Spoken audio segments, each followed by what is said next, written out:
Wife की खुश है कि उन्होंने आज बाइक ले लिया, लेकर आएंगे, अब पीछे बैठा मुझको भी क्या करेंगे, पार्कों में घुमाएंगे। हेलो बच्चों, आप सभी कैसे हैं? अच्छे हैं? मस्त हैं?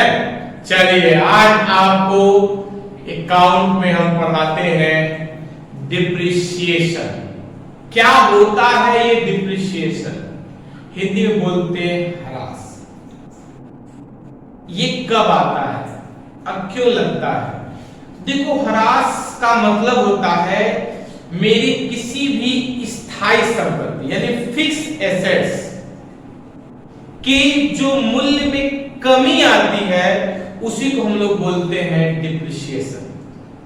यानी आप अपने किसी एसेट्स को यूज करो या ना करो तो भी उसके मूल्य में क्या होता है, कमी निरंतर, यानी समय के बीतने से उसके मूल्य में क्या आता रहता है, कमी आता रहता है। उसी कमी को हम लोग बोलते हैं डिप्रिसिएशन। क्लियर? चलो तो हम लिखते हैं यहां पर डिप्रिसिएशन। डिप्रिसिएशन मींस हो गया आपका ह्रास। जैसे हम एक फार्मूला आपको समझाएं, एक एग्जांपल, जैसे आप के लिए इस समय सबसे इंपॉर्टेंट क्या है, मोबाइल। आपने एक मोबाइल लिया, सपोज करो आपने मोबाइल कब लिया, 1 जुलाई को आपने क्या किया, 1 जुलाई को आपने 10,000 का मोबाइल लिया और आपने इसको झूम के चलाया और इस मोबाइल को आप दिसंबर में बेचना चाहते हो। तो जब आप इस मोबाइल को किसी को भी बेचोगे वो आपको 10,000 रुपए नहीं देगा, वो क्या देगा, सिर्फ और सिर्फ मान लेते हैं 5,000 रुपए। कितना देगा वो आपको, 5,000। क्यों 5,000 देगा? क्योंकि आपने उस मोबाइल को चला के कर दिया है पुराना। अब वो हो गया सेकेंड हैंड, और सेकेंड हैंड की वैल्यू क्या हो जाती है, कम हो जाती है। तो जितनी वैल्यू कम हो गई, 5,000 कम हो गया, इसी को बोलेंगे हम कि इस गुड्स पर या इस एसेट्स पर लग गया 5,000 रुपए का डिप्रिसिएशन। क्लियर? बट अगर आप जुलाई में ये मोबाइल लेकर अपने बक्से में पैक करके रख देते और इसको जरा सा भी यूज नहीं करते, एकदम पेटी पैक रख देते, जैसे लाया वैसे ही रख दिया, और उसके बाद आप दिसंबर में ला के बेचते और कहते मैंने तो इसको चलाया ही नहीं है, तो भी इसका मूल्य क्या हो जाता, कम हो जाता। यानी समय के बीतने से, नए आविष्कार के आने से, क्योंकि जब आप जुलाई में खरीदा तो दिसंबर तक उसका नया मॉडल भी आ जाएगा, तो आपका मॉडल हो गया पुराना। एसेट्स के टूटने से, लड़ने से, स्क्रैप होने से उसके मूल्य में क्या होता है, कमी निरंतर होता है, कमी, उसी को हम लोग बोलते हैं डिप्रिसिएशन। यानी फिक्स एसेट्स के मूल्य में यानी रेट में जो भी आती है कमी, उसी का नाम है डिप्रिसिएशन, ह्रास। बट कुछ चीजों में जो कमी आता है उसको हम डिप्रिसिएशन कहते हैं। जैसे गुडविल क्या होता है, नाम। कुछ लोगों का नाम बहुत चल जाता है, फिर उसके बाद धीरे धीरे उनका नाम क्या होता है, डाउन होता है, तो उसको हम लोग डिप्रिसिएशन नहीं करते, उसको बोलते हैं हम लोग, वो क्या हो गया, अमोर्टाइजेशन हो गया, यानी वो घट गया, डिक्रीज हो रहा है, तो वहां डिप्रिसिएशन नहीं आता। डिप्रिसिएशन जब भी आता है फिक्स एसेट्स पे आता है। किस पे आता है, फिक्स एसेट्स पे आता है। जैसे हम आपको एग्जांपल समझाएं एक और, कि मान लो ये शोरूम है, क्या है, शोरूम है। देखो, जब कोई भी एसेट शोरूम के यानी दुकान के जब अंदर रखी होती है, कोई भी एसेट जब दुकान के अंदर रखी होती है तो उसका कीमत नहीं कम होता है। जब आप उसको परचेस करते हैं उसके बाद उसके कीमत में क्या होती है, गिरावट आती है। अगर वो दुकान के अंदर 2 महीने तक रखता रह जाए तो भी उसकी वैल्यू डाउन नहीं होती है, और जैसे करते हो आप परचेज वैसे उसकी वैल्यू क्या हो जाती है, डाउन हो जाती है। सपोज कर लो हम लोग पहुंचे हैं एक बाइक के शोरूम में, किस पे पहुंचे हैं? एक बाइक के शोरूम पे पहुंचे। मस्त बाइक है, तब बाइक कम बैल ज्यादा लग रहा है, बाइक बड़ा है। तो ये हम लोग कहां पहुंचे हैं? बाइक के शोरूम में। ठीक है, तो अब ये बाइक है, एकदम मस्त भाषा बाइक निकाला है कौन? हीरो होंडा कंपनी ने। इस बाइक की कीमत है 2 लाख रुपए। इस बाइक की कीमत कितनी है? 2 लाख रुपए। अब सपोज करो इस बाइक को खरीदने पहुंचा कौन? मोहन। मोहन बेचारा गया इस बाइक को खरीदने के लिए और ये बाइक खरीद भी लिया मोहन ने। मोहन ये बाइक क्या किया? खरीद कर इस बाइक को मोहन खरीद कर बाहर क्या करता है? खड़ा। अब ध्यान दीजिएगा, जब तक ये बाइक शोरूम के अंदर थी तब तक इसकी कीमत नहीं कम हुई। जैसे बाइक शोरूम से बाहर आ गई, अभी इसका मीटर है 0। अभी देखो इसकी वैल्यू कैसे होगी? कम। उदाहरण से समझिएगा। तो अब मोहन ने बाइक ले लिया, ध्यान सुनिए, मोहन बाइक ले लिया, तब मस्त खुश है। घर पे फोन करता है, किसके पास? अपने वाइफ के पास। अजी बाइकवा ले लेंगे। वाइफ खुश, वाइफ उसकी खुश है कि उन्होंने आज बाइक ले लिया, लेकर आएंगे। अब पीछे बैठा के टुर टुर टुर मुझको भी क्या करेंगे? पार्कों में घुमाएंगे। वाइफ खुश है। पर वाइफ ने क्वेश्चन किया कि कौन सा कलर आप लिए हैं? तो मोहन बोलते हैं मैंने बाइक का कलर लिया है रेड। ये सुनते इनकी वाइफ हो जाती है पूरी आग बबूली करती है। तक तक लाल कोई कलर है, रेड कोई कलर है, लेकर आइएगा नहीं, हम गुस्साए हैं, लेकर आइएगा नहीं, हम देंगे आपके बाइक को फूंक यानी जला। हमको लाल कलर नहीं पसंद, कह देना चाहिए काला लेकर आइए। काहे लेकर आए लाल? एकदम बाबूजी तरह आग बबूला वाली भौजाई, आग बबूला वाली। अब क्या करे मोहन? मोहन बेचारे हो गए उदास। मोहन हो गए उदास क्योंकि पत्नी है भड़की। अब क्या होगा इस मोहन का? मोहन बेचारा बाइक लेकर शोरूम के बाहर बैठा हुआ है। चलिए कोई बात नहीं, बैठा है, भगवान की घर देर है, अंधेर नहीं। तब तक इस बाइक को लेने के लिए पहुंच गया एक प्यारा सा इनका दोस्त राज। कौन पहुंच गया? राज पहुंच गया बाइक को लेने के लिए। तब तक मोहन की नजर मिल गई राज से। अब मोहन कहता है हे मित्र यहां कहां जी? तब तक राज कहता है अरे यार बाइक लियो क्या? गजब का झक्कास, एकदम झक्कास कलर लियो, रेड मस्त कलर है। वही कलर तो हम भी लेने आए हैं, वही कलर तो हम भी लेने आए हैं। हमारी लुगाई यानी हमारी वाइफ बोली है कि रेड ही लेकर आइएगा। तब तक इनके दिमाग में आता है कीड़ा, इनके चेहरे पे आती है थोड़ी सी स्माइल। ये कहता है कौन? मोहन। ए मित्र राज, मित्र राज, मेरे सखा, मेरे परम मित्र, एक काम करो, तुम काहे ना हमारा बाइक वाले ले रहे हो? आज तुम्हार भौजाई पर भाभी भड़कल बाटी कहती घरे बा तो बाइको फूंक दे और तुहू के फूंक दे। अब क्या होगा?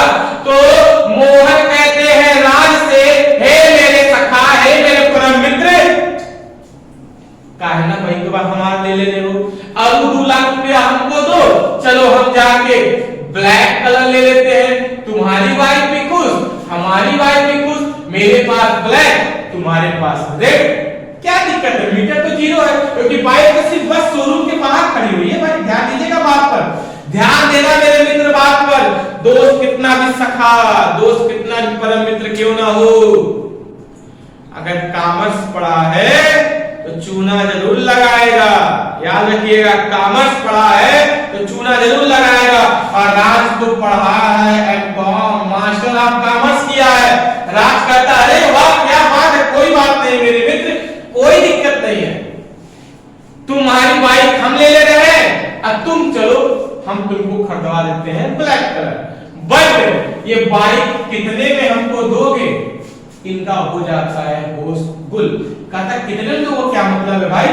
अभी तो मैंने बाहर लाया है, अभी तो इसका मीटर 0 है, ले लो। कहता ना ना ना ना, ये बाइक कितने में हमको दोगे? ये बाइक हो गई क्या सेकेंड हैंड, ये बाइक हो चुकी है सेकेंड हैंड, क्योंकि इस बाइक के ओरिजिनल कागज पर नाम लिखा हुआ है मोहन। जब मैं लूंगा तो ट्रांसफर का लाएगा, नहीं तो अगर तुमको 2 लाख देना हो, इससे बढ़िया है 2 लाख का मैं शोरूम से ना ले लूं। अब इनकी चिंता गुल। राज कहता है हम इस बाइक का आपको 1,90,000 से ज्यादा नहीं दे पाएंगे। बात समझ में आ गई? यही है डिप्रिशिएशन। जैसे शोरूम से गाड़ी बाहर निकलेगी उसकी वैल्यू क्या हो जाएगी? कम हो जाएगी मित्रों। अब मोहन के सामने मामला फंस गया। मोहन ने कहा ठीक है भैया 1,90,000 दे, कम से कम वो तो खुश रहेंगी। तो क्या करता है 1,90,000 लेके 10,000 और लगाता है, खरीद लेता है फिर से नई बाइक, और राज को भी मिल जाती है नई बाइक 10,000 कम पर। यही है बेटा डिप्रिशिएशन। मेरा इस कहानी को समझाने का मोटिव यही समझाना था क्या है डिप्रिशिएशन। यानी आप कोई भी चीज जब परचेस करने जाते हैं, जब तक वो दुकान के अंदर रखी है तब तक उसकी वैल्यू डाउन नहीं होती है। जैसे आप परचेस करते ही उसकी वैल्यू डाउन हो जाती है। फॉर एग्जांपल मैं आपको बता दूं, जिन के घर में नई बाइक खरीदी गई जिसका अभी 1 साल नहीं हुआ है, अगर आपने बाइक खरीदा होगा 80, तो आप देखिए इंश्योरेंस हुआ होगा 70,000 का। यानी इंश्योरेंस कंपनी भी तत्काल उस पर 5 से 10% वैल्यू डाउन करके इंश्योरेंस लगाती है। आप उनसे पूछिए अभी मैंने चलाया नहीं तो किस बात का वैल्यू कर रहे हैं डाउन? क्यों कर रहे हो डाउन भाई?